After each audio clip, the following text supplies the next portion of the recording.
right, so thanks so much for tuning, everyone. I'm super excited to introduce Margaret Cardillo. She's a screenwriter, professor, and the recent author of the children's book, Dogs at Work, Good Dogs and Real Jobs. Margaret, how are you doing today?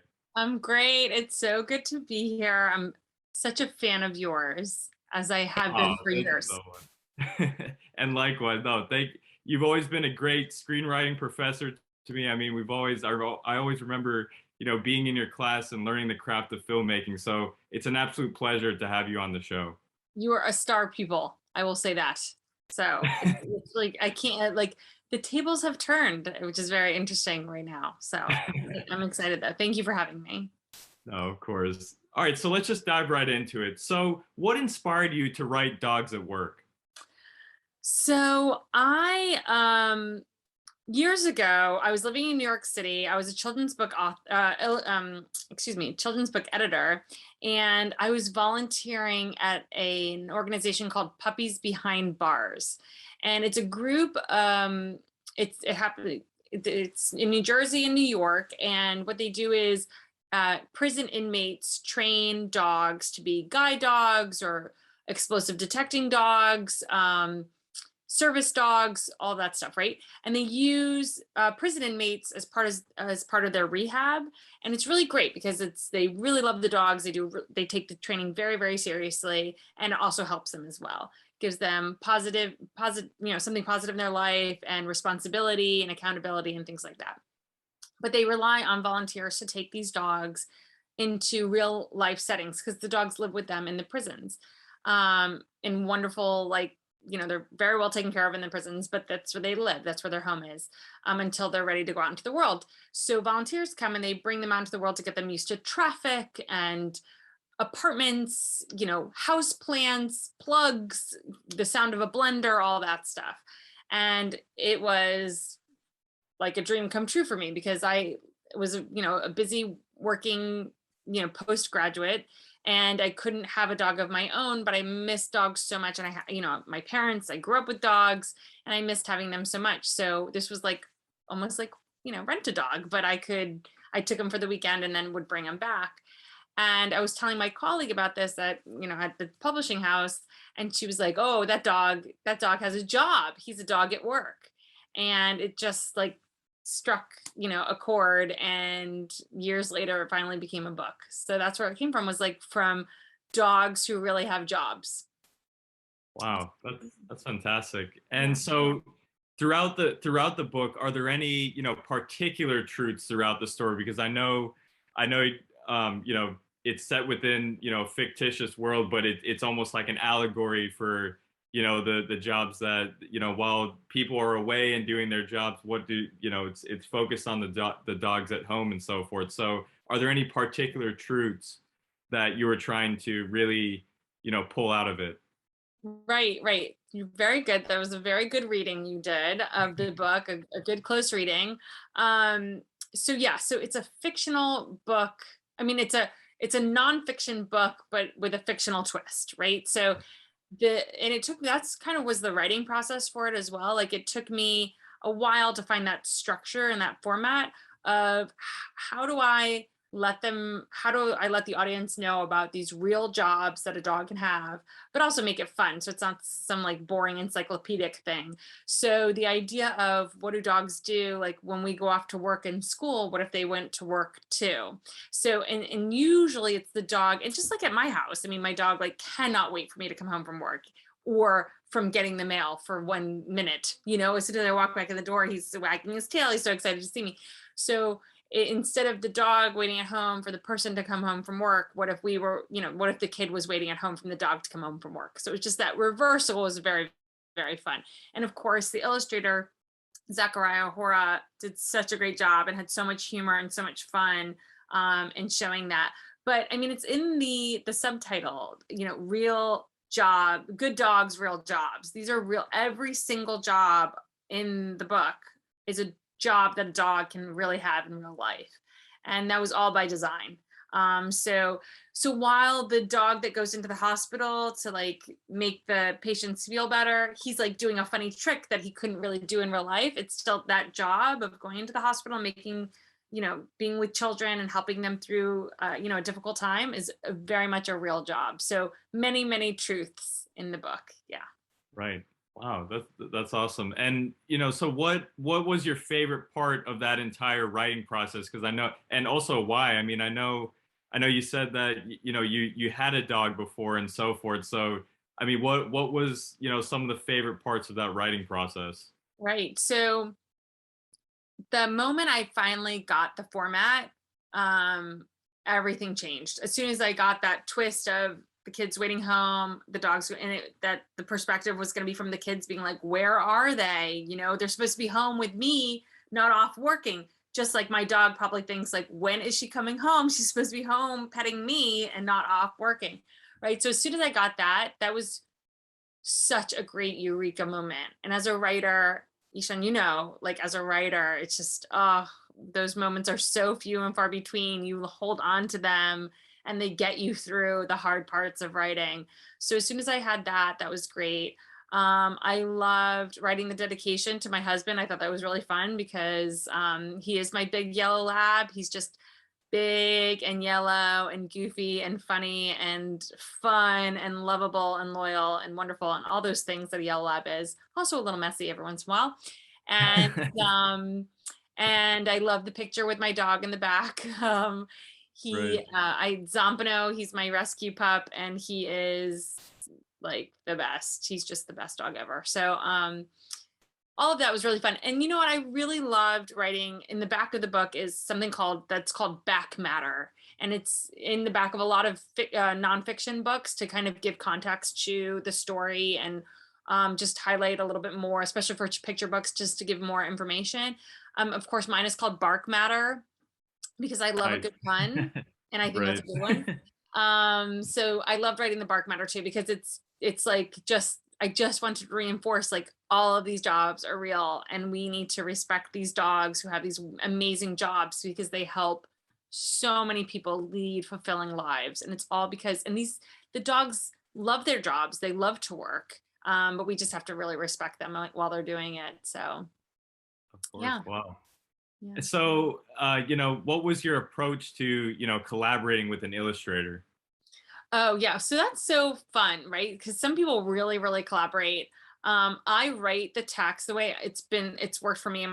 My three books is I write it and I send it to my editor. We go back and forth. We revise like a million times until it's absolutely perfect, and then it gets sent to the illustrator, and they do their thing, and it's great because I actually love it. It's such a wonderful surprise. I've been so fortunate to have two really great illustrators, one illustrator for my first two books and then Zachariah for this book.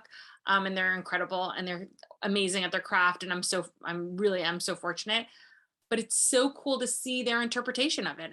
And for me, I gave some notes because of you needed the notes to understand the text that I wrote, but Um, he ran with it and he did his own research. All the dogs in the book that are featured really do those jobs. So he did his own thing that way, and he is so funny, and his illustrations have so much humor.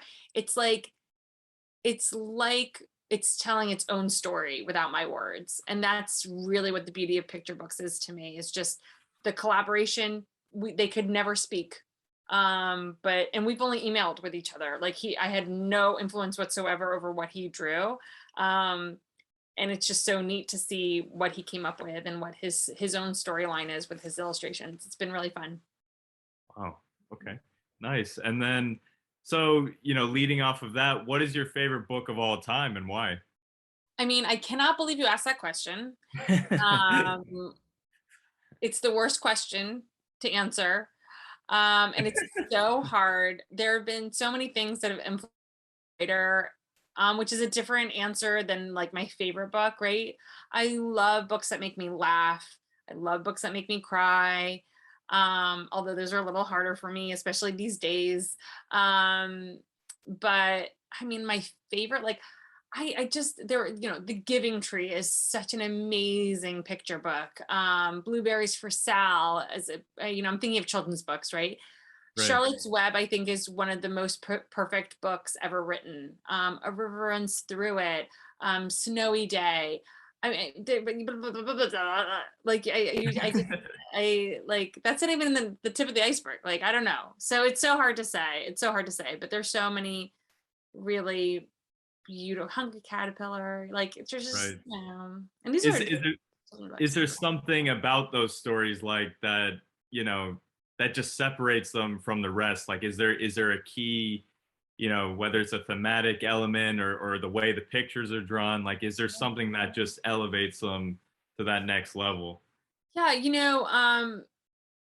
one of my favorite writers who I actually I bought a book of hers and published it when I was in as an editor is Amy Cross Rosenthal, and she was really clever, right? And I think that's what I love about books.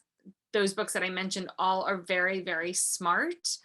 First of all, they don't pander to their audience at all, even though their audience is a child.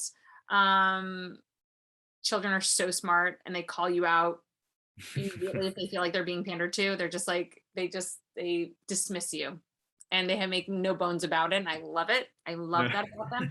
So all of those books are really smart. They are fun. They're clever, but they don't take, they don't take themselves too seriously, but they're like, take the writing seriously. They're beautifully written. Um, there's nothing extra about them. So I think all of those things, children are absolutely incredible readers and they believe in their world so much. And they take it seriously, but they love to laugh. Like, so it's a really like being clever and being smart. It's very, very important for a children's book. That's what I Right. would say. Right. So what do you currently do to improve your writing and storytelling skills? Yeah, and I talk to students about this a lot too. And it's important to practice what you preach, and that is to practice, right? So reading is really, there's the 3 R's. That's what I always tell my students, and the students that I talk to in school visits. Oh, I'm so sorry. The students I talk to in school visits, it's the 3 R's, right? It's reading. You have to read, and I read as much as I can. I mean, even I read every single night before I go to bed, even if it's a paragraph because I fall asleep. But reading is so important. And then, you have to do your rehearse, you have to practice, right? Practicing. And that's just my writing. It can be a lot of pre-writing. It can be a lot of writing in my head. I can be exercising and writing in my head or washing the dishes and I'm writing in my head, right? And then it's the actual act of writing. My kids are keeping journals right now and I love it because that was a big part of what I did when I was younger was keep journals. And they started out like just my boring everyday life. It's usually like complaining about what my parents were doing and how they weren't paying attention to me, as in like doing what I asked them to do, which I now realize I see that now where I'm like, I pay so much attention to you just because I'm not doing what you want me to do. And then they became like over time the journals became like journals for short stories and ideas and things like that, so they just morphed into something more creative.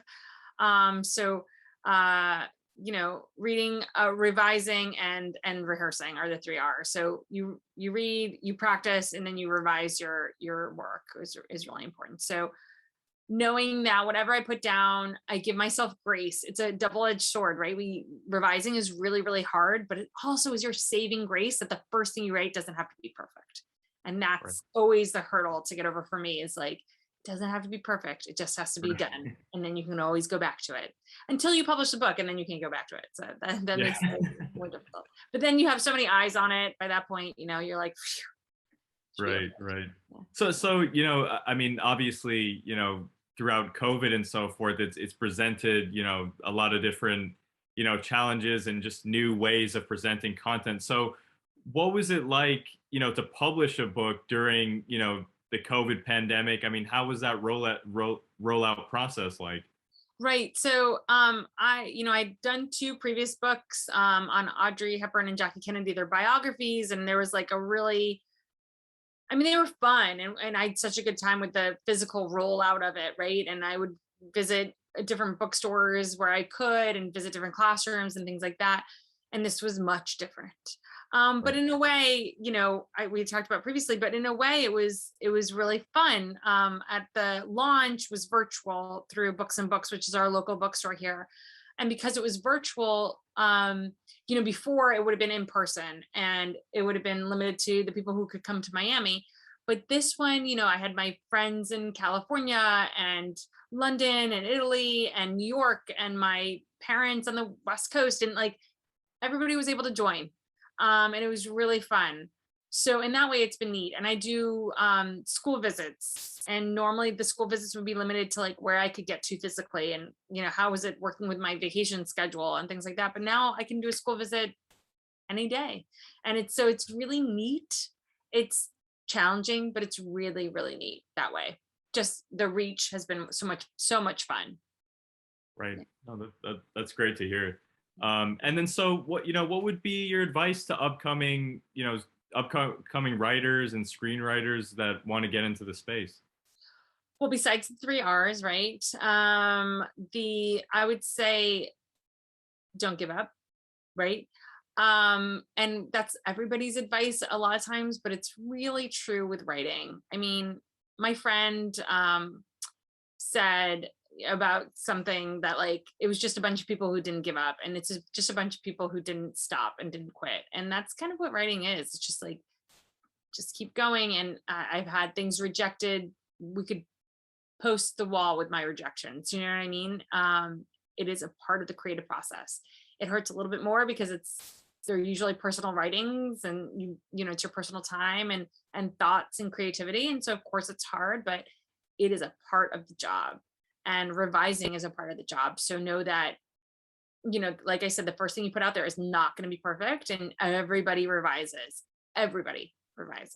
So be kind to yourself and try not to give up. Even if it's giving up a project, like this script isn't working. That's not what I mean. I mean, like, just keep pursuing. And I find hope in so many people's stories of rejection. So many people who have been, or they had their first book come out and did all right. They had their second book come out and did all right. And they didn't like become super successful until their 10th book. I mean, who knows, so it's just, and the other thing I would say is also just write what you want to, what you would want to read. And I think that's such an important message, especially now. So if you don't see the book out there that you would want to read, go and write it. It's like, and it's a fair game right now more than ever. And I think that's really great. So that would be my other advice. Right. And so, with that, what are your plans for the future? Yeah, more books, more rejection letters. No, I have another book to come out, which I'm working on, and so I can't really talk about it too much, but there'll be another book. And then of course, as you know, screenwriting and film and stuff like that. And then my plan is to also include some longer form children's books, but always children's books for some reason. It's so funny. I think when I started and I was in college and I was taking my writing courses, it was like always going to be adult books, right? It was just going to, that was going to be my place. And because that's what I read and I loved, and I was reading books I probably shouldn't have been reading at too young an age, right? Like adult books that I was, whatever. But my parents were like, she's reading, it's fine. And now once I started with children's books, it's just such an amazing, special place. And my school visits are so special, and hearing from kids and seeing them excited about reading and what I wrote, there's just nothing like it. It's just it's great. I'm totally in, all in. Right. Yeah. Well, Margaret, thank you so much for your time. This has been fantastic. And to those of you who are watching, please go check out Dogs at Work, Good Dogs, Real Jobs. I'll leave the link below in the comments so you can purchase it and check it out. But thank you all so much for tuning in. And Margaret, thank you so much again. This has been fantastic. Ishan, well, thank you to your viewers for tuning in. Also, I know there's a lot to do, and I'm glad you spent it with us. But Ishan's amazing. So whatever he does, it's going to be great. You are Thank you. truly awesome, and I'm so grateful that we're still in touch. And you have to Absolutely. visit me in my office soon. For sure. Absolutely. Thank you, Margaret. Thank you. All right, talk to you soon. Talk to you soon. Bye. Bye.